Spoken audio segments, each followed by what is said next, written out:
몇 년 전에 제가 텔레비전에서 어떤 프로그램을 보는데 일본 사람들의 이야기였습니다. 어떤 고3 학생이 열심히 공부를 했어요. 동경대에 들어가기 위해서. 동경대는 명문이기 때문에 쉽게 들어갈 수가 없죠. 열심히 공부합니다. 그런데 이 학생의 어머니는 대학을 나오지 못했어요. 그래서 자기 아이가 그렇게 좋은 대학을 간다고 하니까 너무나 좋아서 옆에서 무심양면으로 이렇게 보조를 해주고 또 베풀어 주었습니다. 아이가 잠들지 않을 때는 엄마도 앉았어요. 간식도 챙겨주고 옆에서 수발도 들어주고 이렇게 하면서 아이는 열심히 했지만 그러나 대학에 떨어지고 맙니다. 엄마는 그랬어요. 너는 될 거야. 다시 한번 도전해 보렴. 이렇게 했습니다. 옆에서 아이와 함께 늘 곁에서 지켜주었어요. 그리고 1년이 지났습니다. 동경대에 합격을 했어요. 엄마가. 아들은 떨어지고. 실제로 있었던 일이라고 합니다. 엄마가 아이가 너무 스트레스 받고 그렇게 하니까 그럼 나도 대학을 못 나왔으니까 너랑 같이 한번 시험을 치러볼게. 엄마가 네가 옆에서 혼자 이렇게 공부하니까 엄마도 옆에서 같이 공부하자. 1년을 아들을 위해서 함께 공부해 준 거죠. 근데 정작 아들은 떨어지고 엄마가 붙었어요. 참으로 아이러니하지 않습니까? 엄마는 왜 붙었을까요? 엄마는 아이는 1년 떨어지고 1년 재수해서 그래서 중학교, 고등학교 쭉 이어서 이렇게 했는데 엄마는 얼마 공부한 거예요? 1년 공부해서 동경대를 갔다는 거죠. 참으로 대단하지 않습니까? 근데 엄마는 사실은 대학 가려는 마음보다 아이가 공부를 열심히 할 수 있도록 옆에서 함께 해주려고 하다가 그렇게 붙었다는 거죠. 그 이듬해 아들도 붙었다고 합니다. 이제 엄마가 선배가 된 거죠. 어쨌든 참으로 웃지 못할 그런 일인데 성경을 봐도 그런 일이 참 많아요. 이게 여러분들이 생각하고 있는 것과 제가 말씀드리고자 하는 것이 조금은 다를 수 있습니다. 물론 오늘 복음에서 엄마 이야기가 나오니까 그 엄마가 그 엄마 같은데 물론 맞긴 해요. 그러나 의미가 좀 다릅니다. 오늘 복음을 보면 우리가 이해할 수 없는 말씀을 예수님께서 하셔요. 예수님은 모든 사람을 차별하지 않으시는데 오늘 보니까 한 여인을 차별하십니다. 굉장히 기분 나쁜 말씀을 하세요. 예수님답지 못합니다. 우리는 성경을 묵상하면서 예수님의 다른 모습들을 가끔 발견할 때가 있어요. 기대하지 않던 모습이 보일 때가 있습니다.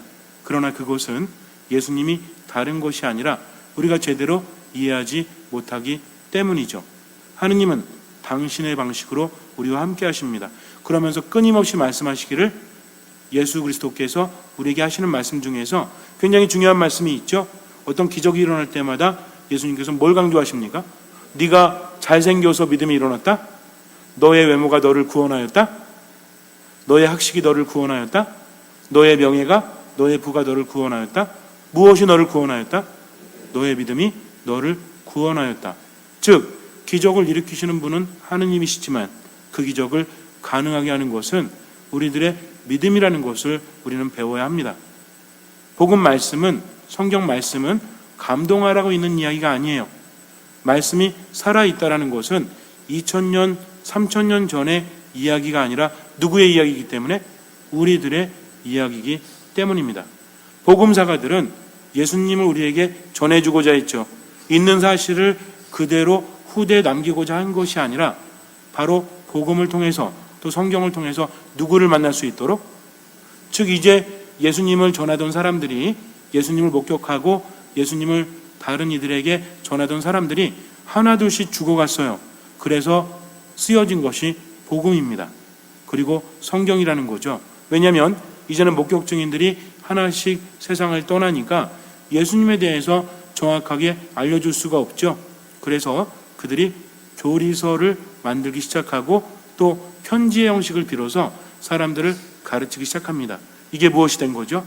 이것이 성경이 되었다는 거죠. 그래서 성경은 문자 그대로가 아니라 그 안에 담겨있는 말씀을 깊이 깨닫고 이해해야 합니다. 그런데 이 성경을 자기 마음대로 해석하면 안 돼요. 여러분들이 많이 듣고 공부하시고 나서 개인적인 묵상을 하지 말라는 것이 아니라 어떤 목적에 따라서 그것을 갖다 붙이고 사람들을 현혹시킬 수도 있다라는 겁니다. 우리 주변에 좋은 말을 많이 하죠. 뭐 신천지라든지 성경 공부라든지 이런 것들 절대로 가서는 안 됩니다. 여러분들의 영혼은 나약하기 때문에 그들의 감언이설을 그대로 받아들이면 안 돼요. 좋은 이야기만 합니다. 가서 성경 공부합시다. 가서 복음 공부합시다. 그러나 그들의 목적은 다른 데 있다는 거죠. 그래서 성경 말씀이라는 것은 개인별로 묵상할 수도 있지만 그것이 잘못되지 않기 위해서는 아는 것도 필요하고 지도도 필요하다는 거죠. 근데 이걸 가지고 그 사람들은 뭐라고 공격하냐면, 봐라, 성당 가면 신부님들만, 사제들만 성경을 해석할 수 있다라고 하지 일반 신자들에게는 해석할 권리를 주지 않는다라고 합니다. 그렇지 않아요. 성서학자들 중에서는 평신도도 많습니다. 문제는 뭐냐면 잘못된 해석을 함으로 인해서 결과가 참혹해질 수 있기 때문에 그래요. 하느님께서는 상식적인 차원에서 우리가 성경을 받아들이기를 원하십니다. 성경은요, 인간의 삶을 초월할 수는 있지만 뭐 할 수는 없어요? 거스를 수는 없다는 거죠. 만약에 예를 들어서 오늘 하느님께서 야, 너 가정 다 버리고 산으로 올라가서 기도해 라고 말씀하시면 하느님의 말씀이기 때문에 따라야 될까요? 일단 상담부터 해야 될까요? 일단 상담부터 해야 돼요. 하느님의 소리가 아닐 수 있기 때문입니다. 이웃을 사랑하라고 하고 사랑이 모든 계명의 중심이라고 하신 분이 가족들을 버리고 나 몰라라 하고 가서 산에 가서 살으라고요?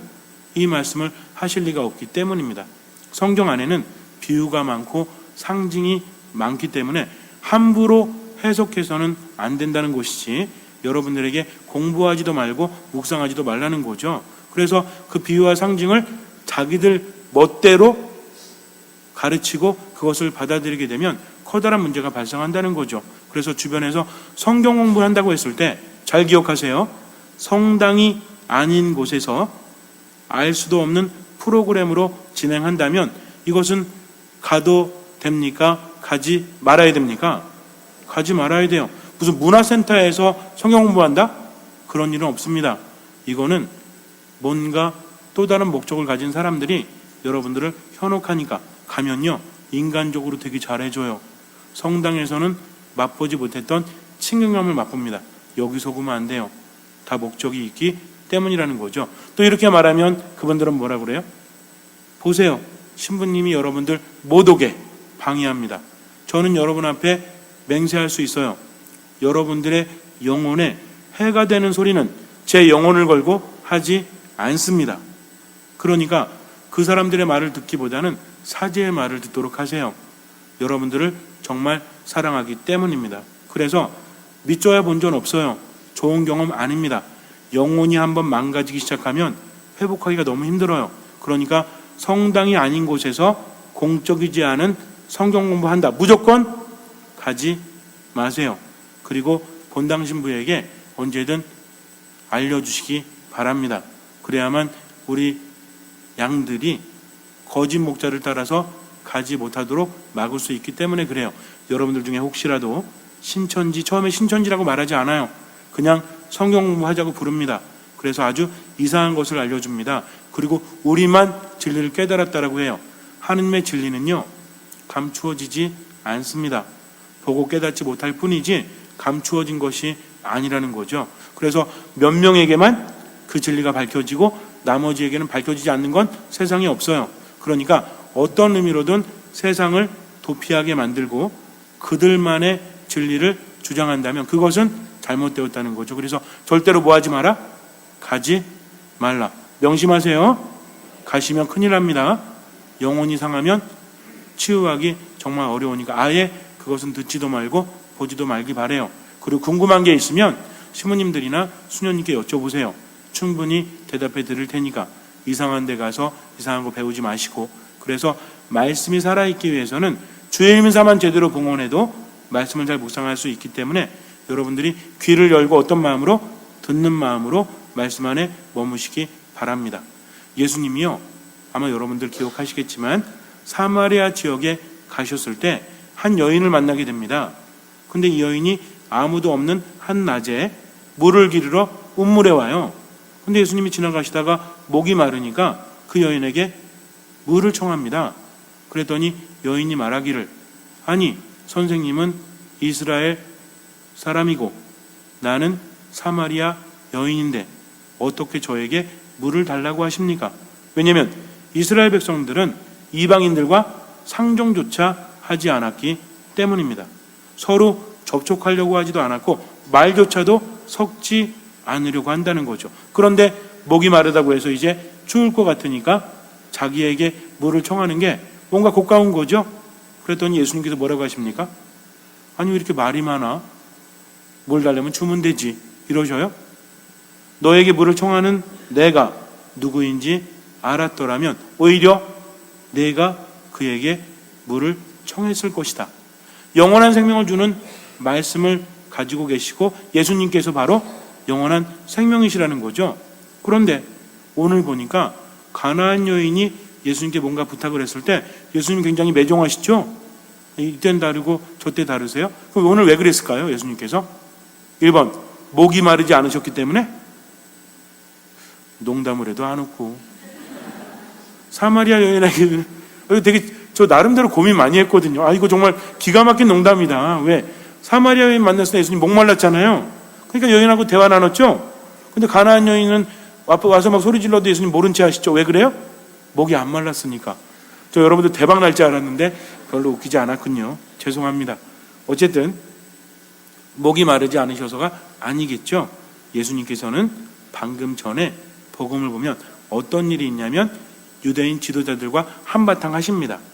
그러면서 무엇이 중요한지에 대해서 예수님께서 강조하시죠.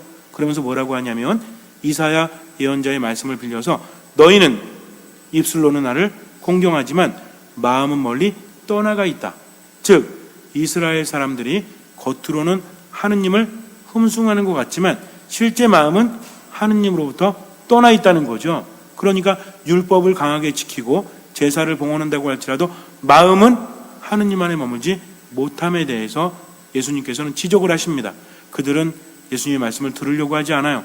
그래서 예수님께서는 티로와 시돈 지방으로 가십니다. 이방인 지역으로 가신다는 거죠. 거기서 한 여인을 만나는데 예수님께서 거기까지 오지 않으셨더라면 이 여인을 만나기가 쉽지 않았을 거예요. 가나안 여인은 이미 예수님에 대해서 알고 있습니다. 그분의 능력뿐만 아니라 그분이 고쳐주실 것이라는 확신이 없었다면 이렇게 나서지 못한다는 거죠. 왜냐하면 예수님께는 능력도 중요하지만 문제는 뭐예요? 그분은 이스라엘 분이고 내 딸은 또 나는 가나안 사람이라는 거죠. 이방인입니다. 그러면 유대인이 이방인을 고쳐줄 수 있을까요? 고치지 않습니다. 상종조차 하지 않는데 어찌 고쳐줄 수 있겠습니까? 그러니까 이 여인은 예수님에 대해서 꾸준히 연구했고 그분의 말씀이라면 직접 듣지 못해도 전해 듣는 것이라도 하나라도 빠짐없이 들어야 돼요. 근데 듣다 보니까 예수님께서 이방인도 고쳐주셨죠? 여러분들이 아는 이야기 뭐 있어요? 나병에 걸린 사람도 있고 또 소경도 있고 여러 있지 않습니까? 근데 예수님께 감사하러 온 사람이 누구였어요? 나병 환자 중에 10사람의 나병 환자 중에 그렇죠, 이방인이었잖아요. 그러니까 이 여인도 예수님께서는 유대인들뿐만 아니라 누구도 고쳐주신다? 이방인도 고쳐주신다는 사실을 왜 몰랐겠어요? 그러니까 예수님은 고쳐주실 수 있다는 확신이 있어요. 그분의 말씀을 듣다 보니까 내 마음이 감동합니다. 처음에는 딸이 호되게 마귀가 들려서 이 사람 저 사람에게 부탁을 해봤지만 아무도 고치지 못했거든요. 근데 예수님이라는 존재가 나타났고 그분의 소식을 전해 듣고 나서 알아봤겠죠. 일단은 능력은 되십니다. 문제는 고쳐주실 수 있을까? 그러니까 그분이 평상시 하신 말씀을 귀담아 듣겠어요? 안 듣겠어요? 당연히 들었죠. 그러면서 어떤 결론을 내립니까? 이분은 무엇을 보신다? 스스로 그것을 깨달아야 돼요. 그러지 않으면 나설 수 없기 때문에. 무엇을 보신다? 우리 아까 했잖아요. 예수님께서 치유하실 때마다 뭐라고 하십니까? 너의 믿음이 너를 구원하였다. 그렇다면 믿음이 무엇인가? 그분은 하실 수 있으니까 그분의 도움이 없이는 나는 아무것도 할 수 없다. 그러니 모든 걸 맡겨야 되겠다. 그분이 어떤 말씀을 하시든지 간에 나는 그분을 믿고 그분 아니면 그 누구도 내 딸을 살려줄 수 없어. 그러니까 온전히 그분 말씀만 들어야 되겠다 하면서 기다리고 있었는데 이제 때가 옵니다. 예수님께서 지나가신다는 얘기를 들었어요. 이 여인은 언제 오시려나 늘 기다리고 있었다는 거죠. 그런데 예수님께서 그곳을 지나가십니다. 이제 기회가 온 거죠. 놓치면 안 돼요. 그래서 다윗의 자손이시여 저에게 자비를 베풀어 주십시오. 제 딸이 호되게 마이가 들려서 고생하고 있습니다 라고 말하는데 이것도 여인이 들은 거죠. 어디서 많이 들어본 거예요? 어디서 들어봤죠? 예리고의 소경들이 외치지 않습니까? 예수님은 누구시죠? 메시아죠. 그리스도죠. 다윗의 자손이에요. 그러니까 예수님에 대해서 신앙을 고백하는 겁니다. 소경들이 그렇게 해서 치유가 되었듯이 소경들도 그랬죠. 예수님 지나가실 때 다윗의 자손이시여 자비를 베풀어 주십시오. 그랬더니 사람들이 뭐라고 합니까? 조용히 좀 해. 왜 이렇게 떠들어? 지금 예수님 지나가시는데 떠들면 돼? 조용히 해? 그랬더니 뭐라고 그래요? 네 그래요? 더 큰 소리로 악을 쓰죠. 왜? 이분이 아니시면 우리를 고쳐줄 분이 없기 때문에. 그렇게 소리를 지르니까 예수님께서 멈추어 서십니다. 즉 그들의 마음이 통했다는 거죠. 무엇을 원하느냐? 다시 보기를 원합니다. 즉 그들은 예수님을 붙잡았고 그들은 예수님께 치유를 받습니다. 소경들은 죄인이에요. 하느님 안에 머물지 못합니다. 멀쩡한 율법학자들은 바리사이들은 예수님 알아보지 못했어요. 근데 누가 알아봤어요? 소경들이 예수님 알아봅니다. 이제는 누가 알아봐요? 이방인 여인이 알아봤다는 거죠. 예수님께서 무시하고 가십니다. 여인은 더 큰 소리를 지르죠. 그랬더니 이번에도 제자들이 나서요. 스승님, 저 여자 되게 시끄러워요. 그러니까 돌려보내시죠.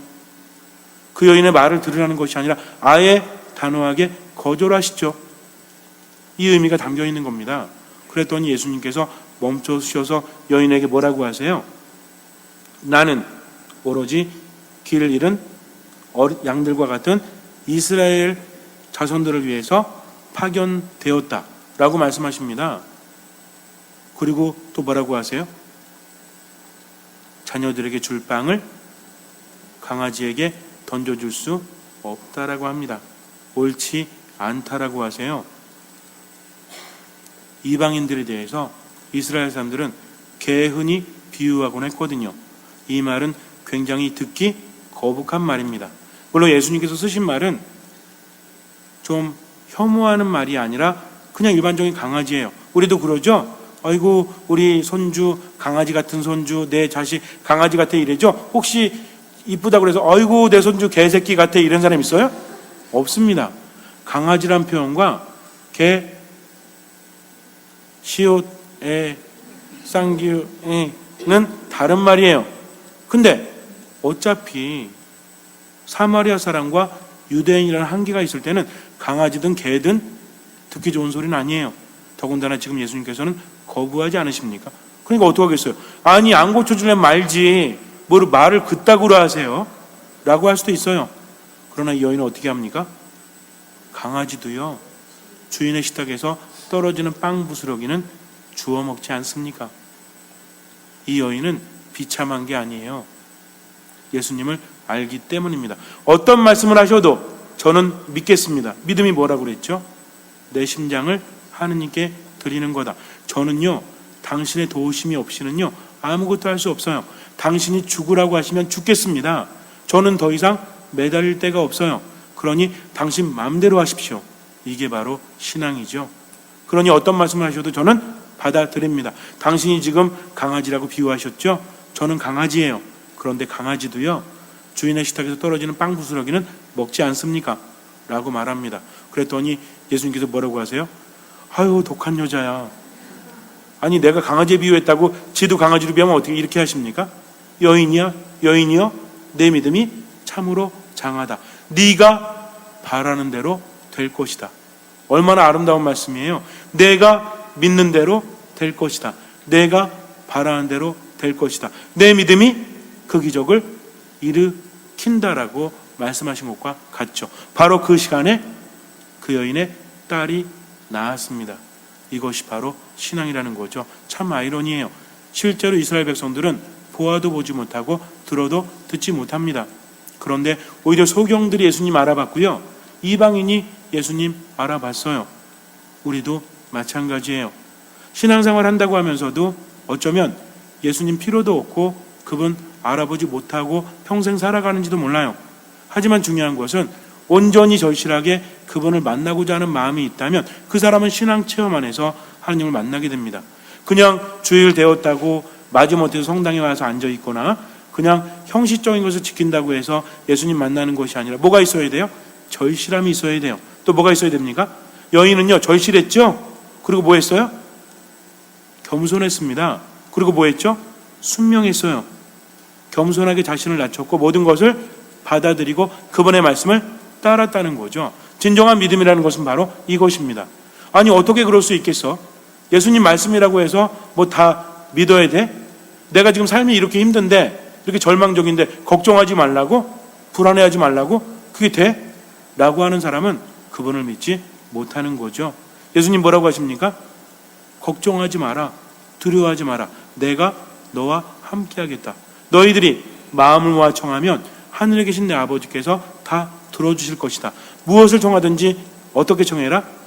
내 이름으로 청해라. 그러면 이미 받은 것이다. 너희가 살면서 먼저 하나님의 나라와 그 일을 추구해라. 즉 개인적으로 힘든 것도 많고 해야 될 것도 많겠지만 하느님의 뜻이 뭔지를 알기 위해서 기도하고 그것을 알았다면 먼저 해라. 나머지는 더 풍성히 내려주신다라고 말씀하셨죠. 그럼 우리는 어떻게 살아야 돼요? 내가 할 수 없는 것이 있어요. 그러면 자포자기하고 망가진 삶을 살아야 됩니까? 아니면 할 수 있는 만큼 최선을 다해야 됩니까? 당연히 최선을 다해야죠. 할 만큼 하고 기도했다면 걱정하지 마세요. 두려워하지 마십시오. 하느님께서 채워주십니다. 그것이 바로 믿음이라는 거죠. 내가 가진 게 너무나 없어요. 그래도 베풀면서 살아가십시오. 그것이 바로 믿음이라는 거죠. 그래서 믿음이라는 것은 어렴풋하게 살아가는 것이 아니라 말씀을 듣고 그 말씀을 실천하는 것. 믿음은 어디서 오죠? 믿음은 들음에서 옵니다. 들음은 무엇으로 이루어지죠? 그리스도의 말씀으로 이루어지죠. 자, 그렇다면 저를 포함한 우리 모두는 여태까지 진짜 신앙생활 했나요? 어쩌면요 신앙생활 하는 척하면서 살아왔을지도 몰라요. 그냥 내 발등에 불이 떨어졌으니까 예수님 아니면 기댈 데가 없으니까 기대는 척만 했지 겸손하지도 않고 순명하지도 않고 듣지도 않았다면 우리는 믿음이 있다라고 말할 수 없습니다. 그러니까 어렴풋하게 달라고 투정 부리지 말고 미사 안에 말씀 안에 기도 안에 머물면서 어떤 마음으로? 듣는 마음으로 어떻게? 겸손하고 순명하면서 그분 안에 머무십시오. 그러면 이미 그 믿음 때문에 기적은 일어나죠. 그래서 우리는 하느님 안에 예수님을 만나기 위해서 어디 안에 머뭅니까? 미사, 말씀, 기도 안에 어떤 자세로? 아무것도 판단하지 않고 모든 것을 하느님께 맡기고 어떻게 하면서? 베풀면서. 이거를 전문용어로 바꾸면 뭐라고 했죠? 아무것도 판단하지 않는다? 겸손이죠. 모든 것을 하느님께 맡긴다. 무엇입니까? 순명이죠. 그리고 베풀면서 한다 뭡니까? 사랑이죠. 겸손과 순명과 사랑이 있다면 이미 하느님 안에 머무는 것이기 때문입니다. 잠시 눈을 감으세요. 여인은 믿음을 시험 받아야 됐어요.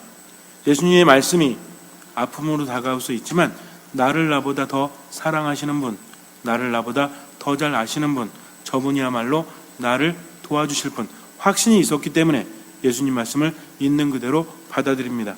인생을 살아가면서 하느님을 삶의 첫 자리에 두었다면 판단하지 마십시오. 모든 것을 맡기십시오. 그리고 지금을 최선을 다해서 살아가십시오. 나머지는 그저 하느님께 맡기십시오. 주님께서는 그 믿음을 보시고 우리 삶에 놀라운 기적을 일으켜 주실 것입니다. 아멘.